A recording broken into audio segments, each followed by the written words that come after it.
so much to talk about. I mean, so much, people. If you don't be watching the site on Anime Trending, Mushoku Tensei has been number one for a good while. Not only that, Wonder Egg Priority also has been in second place, and people are hoping it to take first place. But after this episode, I highly likely that's going to happen. It's not going to happen because dang, this episode was spicy, but yet it gave it a lot of insight where the story truly begins, people. That's right. We're here. We're now out of volume 2. This is episode 8, so it seems like they're doing 4 episode rule, where 4 episodes can cover up one volume, So we did it here. We're on, we're at episode 8, and it is the end of Volume 2 of Mushoku Tensei, the light novels. And now that being said, let's break down everything. Okay, the fact that Rudius was, pretending to be surprised about the birthday party. And I already told you about the family thing, that there's 4 main branches of the Grey Rat family, but the ones they really talk about in the entire series is the Boris family and the Natos family. Paul came from the Natos family. He was supposed to be the true heir to the Natos family, but he got kicked out. So his brother got it instead, but he's even worse. And then there's the Boris family. The Boris family also had 2 brothers. Phil lost the Battle of Secession, so because of that, as tradition, all of the boys born in that family must be raised in the head house.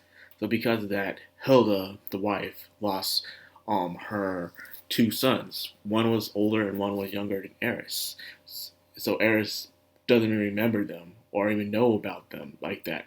But Hilda does, so she, I guess, showed some type of resentment towards Rudius because of that. She sees this boy who's raised here who is outside of the family rules in a way. So she's angry, like, how come this kid gets to have his family and stuff like that?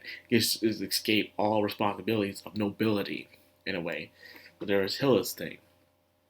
But after a while, she warmed up to him thanks to the scene during the birthday party and stuff. And of course, you had the grandfather and stuff. It was making jokes. Well, I guess he was serious about taking over the Boris family, making the coup. And it was a joke that's been being played around with. But it turned out it wasn't really a joke. They're really serious about retaking the power from the brother that has the 2 sons, in a way. They're serious about that to the point where even Phil was talking to Rudius and saying, marry Eris and she'll do anything. The guy would really do anything. He's desperate to gain that power again as the pride of a noble. So there's something like that was going on, which is, not surprising. Very, very not surprising. Then we get to the spicy scene where Eris is in the room and things were about to happen and stuff. But Eris said, no, not until 5 years, until Rudius reaches 15. I'm like, in the first place, once again, Rudius is 10 years old, even though he has the mind of an adult. How is he supposed to get it up? He's 10 years old. I don't remember that happening to me when I was 10 years old. That'd be very weird if it was happening to me when I was 10 years old. But whatever, man. But now, let's do a little backstory to this. In a way, it probably was Phil, but at the same time, to the backstory, it was Hilda, Eris' mom, who's actually put her up to this, actually. Eris was sleeping in her bed. Hilda came in, woke her up, got her dressed, no undergarments, and even put a perfume on her.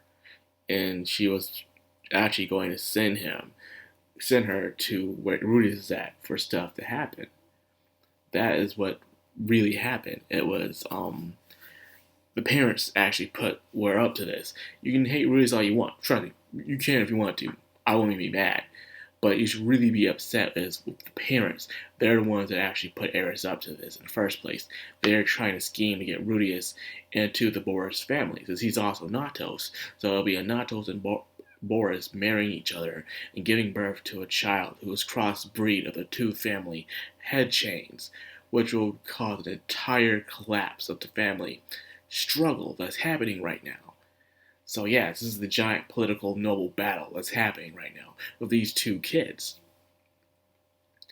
So there's that. So I want to give you a little insight about that. Just a little something that's very interesting.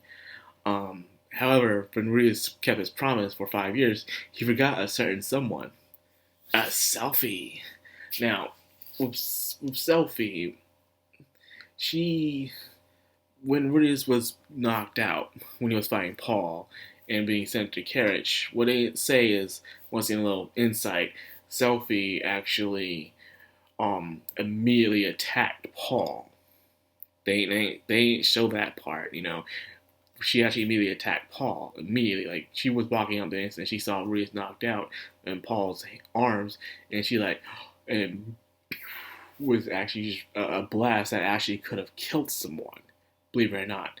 And it was one of the things Paul was talking about, how Rudius had this type of strain on Selphie, where Selphie treated Rudius like a god in a way, where she would do anything for him, even disobey her own parents. And the reason why Paul needed to get the two of them separated from each other, to not be so dependent on each other, so they can grow individually, So there was that. And she kept coming back to the house trying to find some way to get to Rudius, but they kept interrupting her, teaching her sword training, magic, and even this proper etiquette as well. Lilia actually taught Selphie a lot of stuff that will help her in the future to be a proper lady and stuff, and also learn magic. And at the same time, Paul's in his usual routine when he's hunting the beast. Lately, around the entire area, a lot of magical beasts have been gathering around. And it's all because that little spear that's in the sky. That's the reason why it keeps happening. That spear is drawing. It has a lot of mana that's gathering. And all the beasts are coming around towards it. They're drawn to mana.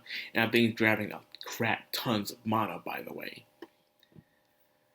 Now, another thing, we get to see the two sisters of Rudius, Aisha and Norm. You see Aisha, just being more happy, cheery, go-getting, even high-fiving, and playing around with Selphie. She's pretty much the little maid who will soon serve Rudius in the future. And then you have Norm, who looks like the mom, and probably is a daddy's girl.